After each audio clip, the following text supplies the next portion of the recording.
Hi there, and welcome to the Film Element Podcast. I'm your host, Mike Gallant, and today I will be reviewing the new Neon film, Obsession. I'm a few weeks late to this. I saw the film about a week and a half ago, and it's been a film that I just haven't been able to get off my mind since I saw it. I absolutely loved this film. And to be honest, I don't like doing film reviews of just random movies or ones that are generally in the mainstream coming out. When I talk about a film, I think what I am trying to do and my approach is to talk about the business of the film that surrounds it. And that's why I was so hot on Undertone about a month or two ago. And I spoke about the Canadian film Nirvana, the band, the show, the movie, and sort of the impact it had specifically on Canadian filmmaking. As time has gone on, it's sort of disappeared into the ether, but today I'm going to be talking about Obsession. And there's a reason I'm bringing this film up specifically, is because now that the dust has settled on is this or is this not going to be a runaway hit, not only is it a runaway hit, but it might be the type of hit that changes the genre and maybe the industry as a whole for a very long time. And it is now in its, I believe, its third week. This will be its third weekend. And it is on par to literally dethrone Mandalorian and Grogu from second place, which came out the week before, but came out a week after Obsession. So obviously, on week 2, Obsession doubled its box office cum on its first weekend. So on its first weekend, I believe it made $20 million, something like that. Then the following weekend, it made almost another 50, which is literally unheard of these days. For the second week of a film to open, for the word of mouth to be so good that it literally makes more money than the weekend it opened. And not only is that great that weekend, but that good fortune and that word of mouth is continuing into its third weekend. And Mandalorian and Grogu, which I'm sure was expecting, they had a very good first weekend. You know, it's a Star Wars movie. Was it at the top of the heap? No. I don't think anyone expected it to be. But I think they still expected the goodwill to carry over into the second weekend. And to a level I'm sure it did, but to be dethroned by a small little R-rated horror film that was made for $750,000 when your budget was $150 million, it's pretty astonishing, especially a franchise that is borderline bulletproof. You can argue nowadays it's lost a little bit of its luster, and it's not what it used to be. You know, to be honest, I wasn't a huge fan of this new film. I had pretty low expectations. I think there's some great aspects to it, and I can't wait to show my little kids when it comes out on Disney Plus. But am I going to go back to the theater and watch it? No. And that's, you know, I I saw the last Skywalker movie. Was it Rise of Skywalker? I saw that twice, and I know everyone hates that movie too, but that was actually my favorite one of that trilogy. But anyway, we're getting way off on a tangent here. So let's talk about Obsession. Obsession is, if you haven't heard about it, it's about a boy, probably in his early 20s, who finds a wishing willow, and the person who sells it to him very blatantly says it grants a wish, a single wish. He's in love with this girl, like many of us are at that age. There's somebody in our friend circle that just, catches our eye. He obviously can't bring himself to tell her how he feels, so he breaks this wishing willow and says, I want this girl to be more in love with me than anyone has ever been in the world, or something along those lines. Instantly, instantly, things change. And it's funny because it's the type of thing where you think, oh, he's going to go to bed and then wake up and then things are going to slowly progress. But this film doesn't play it like that. It happens within an instant that this girl is infatuated with her. And let's talk about this girl, Indy Navarrete. I hope I said her name correctly. No one's going to care, though. She is, I mean, this is talk about a star-making role. And I know it's been said many, many times over, calling her the new Scream Queen, all of that sort of stuff. But I think that even underplays what she's actually doing and what's going on. I think this might be the performance of a generation. I think there is something she is doing that she is locked into. Almost, I mean, I want to believe it's calculated and she's that good of an actress, but I think she is also depicting something almost unconsciously that cuts to the core of all of us, especially those who have, been around in their 20s and been through, love lost and, the will or won't they situation. Obviously, I can speak to that. I'm sure almost every person alive can speak to that. And this depiction of almost a pixie dream girl, but also like a psychotic ex-girlfriend, but also, well, and she's not alone.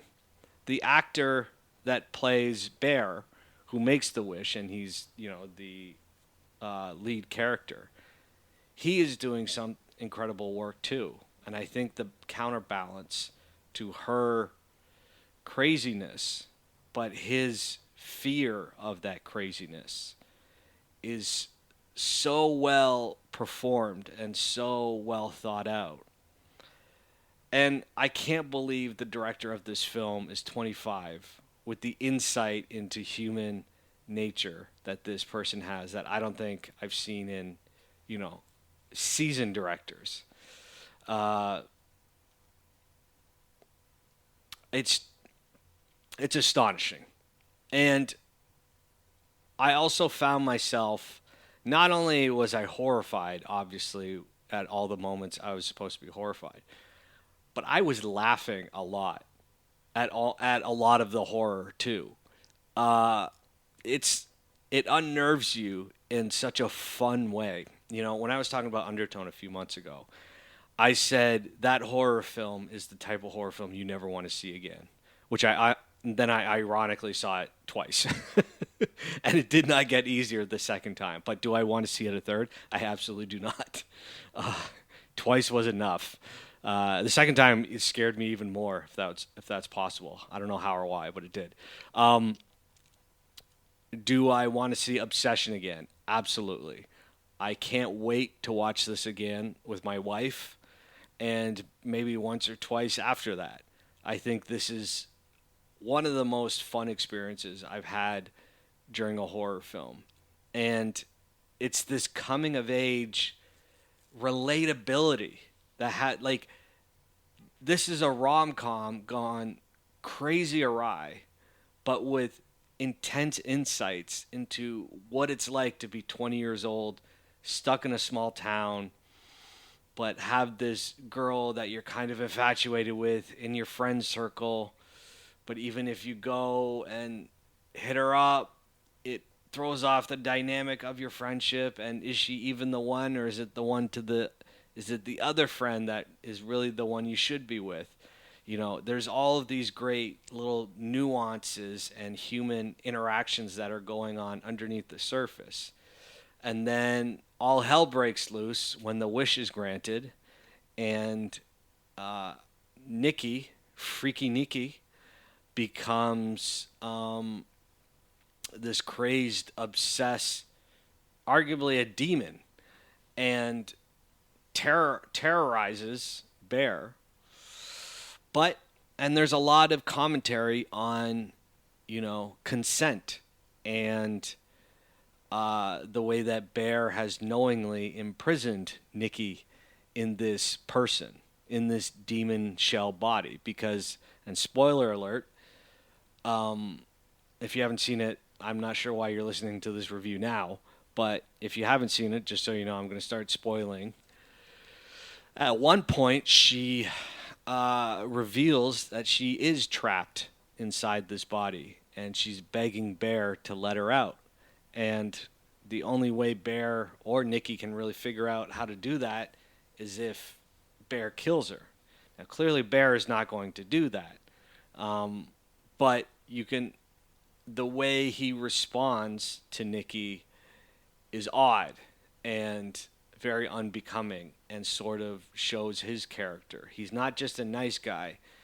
Now he's willingly imprisoning Nikki within this body.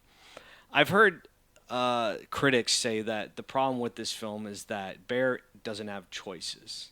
I don't necessarily believe that. I think he does. I think he can and does make choices, and he starts to sort of smarten up near the end, where he tries to make another wish to undo his wish, but he takes a long time to get there, and it should have been priority one, day one. But when it started, and I'm sure you can argue that, oh well, he didn't really know that the wish was working. He just literally thought it was a coincidence, and B, she really liked him. And obviously, we've all been in that scenario where we want to believe something like that. And so, is it understandable that Bear didn't go and try and undo the wish right away? Sure. But I think at a certain point it becomes obvious that the wish is real and Bear is still just trying to feel it out and see if maybe he can just get over this crazy hump and they can find some sort of equilibrium. Now, maybe he's doing that to save his own life, and that can be an interpretation too. He's just doing that so he can stay alive. And maybe he just happens to not think of undoing the wish until a certain point. All of those are legitimate arguments, but I think that's part of the fun of this film, of this horror film. I think that's part of the fun is debating what would you do in that scenario? Like, how soon into a situation like that would you try and undo what has been done? We would all want to believe right away. We don't want to steal someone's autonomy, especially someone we claim to be in love with. So, yeah, in that sense, Bear is problematic in that, arguably problematic. But on the other side of that, Nikki and Indy's portrayal of this character is, it has to be a. Like, I remember the feeling of watching Heath Ledger's Joker, and you just were enraptured every time he spoke, every time he walked into the room. You're like, what's he going to say next? What's he going to do next? We don't know. I feel like Indy and her performance of Freaky Nikki is up there. I think this is something I don't think I've ever seen before. I'm trying to think. I can't think of the actress's name, but the girl who played Jobu Kabaki, I can't think of the character's name, but essentially Michelle Yeoh's daughter in Everything Everywhere All at Once. That was a phenomenal performance as well, but it was wrapped around a lot of heart and a lot of crazy aesthetics went along with it. I think Indy is just doing something that, like I said, I don't know how she had the insight at her age, if she's just really, really that good of an actress. Why even have Oscars if you're not going to give it straight to her right away? To me, she's a shoo-in. I don't care if it's a horror. I don't care the fact that it's a horror movie. The lady from Weapons just won last year. So, that door has been swung wide open. So yeah, I love Obsession, and I love that to me, it might be the horror movie. It might be my number one horror movie. I can't think of one that I like more. I have horror movies that got into my bones, like The Ring or The Exorcist, but how badly do I want to watch those movies again? No, it's Obsession. And then if you want to go into the sci-fi horror, like Aliens, Do you consider Aliens a horror movie? You know, I wouldn't put it in the same category. Otherwise, then that's going to be, you know, that would something like that would be my number one. But for something that's just a pure horror slash slasher film, I think Obsession takes it. I think this is the best film I've ever seen, and it just goes to show the power of filmmaking, the power of storytelling, and the power of good acting. You know, Obsession was not a great looking film. It was very dim and dark, and it had some very cool lighting effects with shadows. It played with shadows in a really cool way. But I would say the aesthetic of the film was very drab. That's where you sort of felt the low budget aesthetic. But you know, horror film works with low budget aesthetic. And you can't really put a finger on why, but sometimes that it feels more unpredictable when you're watching something that feels lower budget or cheaper than a mainstream big budget film. And I think it works to its credit. So right now they think, they know for sure Obsession will cross the 100 million mark.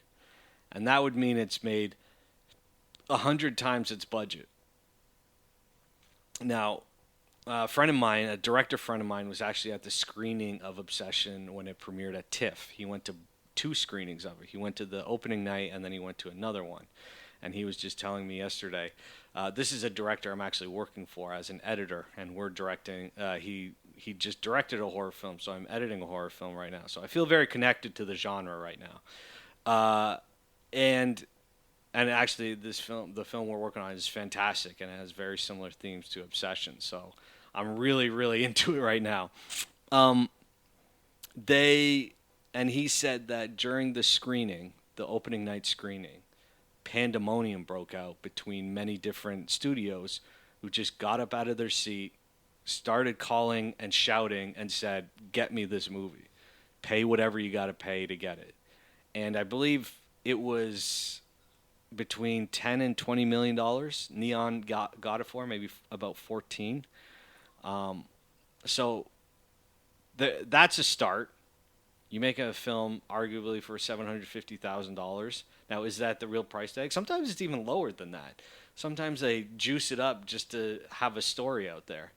I know that everyone says Undertone costs $500,000. All the articles said that, and I know that it actually costs less than that, personally. So you have that success story, and then I don't know if Neon could have seen this coming. I don't know if anyone saw this coming, but you know, when something like that happens, you know a film is special. Did anyone expect it to be this special? But it's breaking records. It's redefining cinema as we know it. It's saving the movie theater industry. Like, if you think about it, just think about this for a second. If we didn't have Obsession, and I'm going to do a review of Backrooms. I just saw Backrooms today, and I'm going to do a review. I'm just going to bang out a couple of these. But if you think about, if we didn't have Obsession and we didn't have Backrooms, and the summer was reliant on Mandalorian and Grogu, which is already collapsing despite a strong start.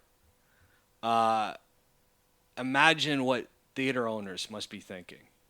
Imagine what studios everywhere. A24 was supposed to be the cool kid at the back of the bus that just came out with a hit once in a while. Same with Neon. Neon and A24, you can interchange them pretty much. And now they're dominating. They're not just getting the leftovers.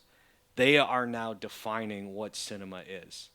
And I think this is an extremely important moment for all of us. If you're a fan of movies, you must be if you're listening to a goddamn film review of some guy you don't even know. But as filmmakers, as film reviews, and these are YouTube stars. Now, I'll talk about this during my Backrooms review as well. But let's also be honest about the YouTube thing and the age of these filmmakers. I've edited many, many feature films, and I've watched directors get all the credit for basically showing up. I've directed too, and I've directed TV, and I had a showrunner who was very, very much in charge of what I was doing, and I wasn't able. I could bring some sauce to the film, but it was very much his ship, both during pre-production, production, and post-production. And that's part of the game. You have to understand that some showrunners do let you do what you do, and then others are very controlling. And I don't. And the studio system is not that much different. When you do a film with Warner Brothers or Disney, like if you do a Marvel film, it's Kevin Feige's film. We saw that with Nia DaCosta. Half of the film, they admitted she basically didn't direct. And then the rest of the film, which you can tell, is directed by committee. And it looks like it. And it's directed by less talented producers and, pencil pushers and lawyers. And it's why we're creating what we're creating. Even Mandalorian and Grogu. Dave Filoni probably had a lot of say in what that film was.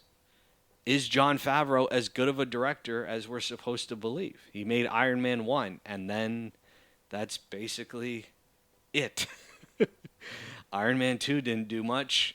They didn't even bring him in to do the Avengers like he was supposed to.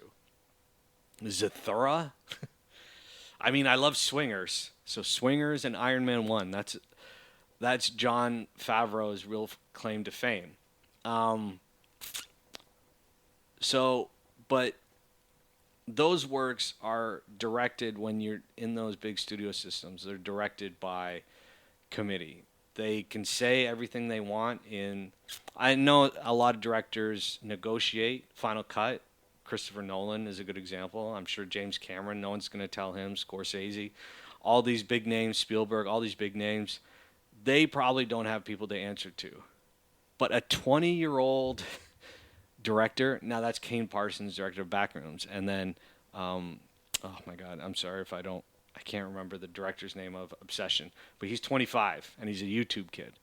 Again, he might have been given a little more leeway because of how small the budget was, but I think there's a lot of great technicians, and A24 has a mandate and an aesthetic. Now they're not doing TV, and the films are all supposed to be their own things, but they also have an aesthetic to maintain. So they are going to have marketing execs and producers and executive producers sort of rounding the hard edges of these films, so there is a unified feeling. Like A24 is not just going to accept a director giving them a straight up rom-com that looks and feels like a rom-com. If something happens, if they start seeing dailies within a week that look like that, they step in and maybe oust the director or, become producer directors themselves. And especially with how young these directors are, they're not going to be able to throw their weight around. Now they might be able. Now I'm sure it's a different story with how much success they've had. I highly, highly recommend Obsession. I wasn't going to do a review about it, but I figured everyone is so excited about it, and there's reason to be excited. So hopefully it just continues its fame and fortune, and thank you for watching. My next one, I'll be doing a review on Backrooms. So subscribe, all that good stuff. Thank you.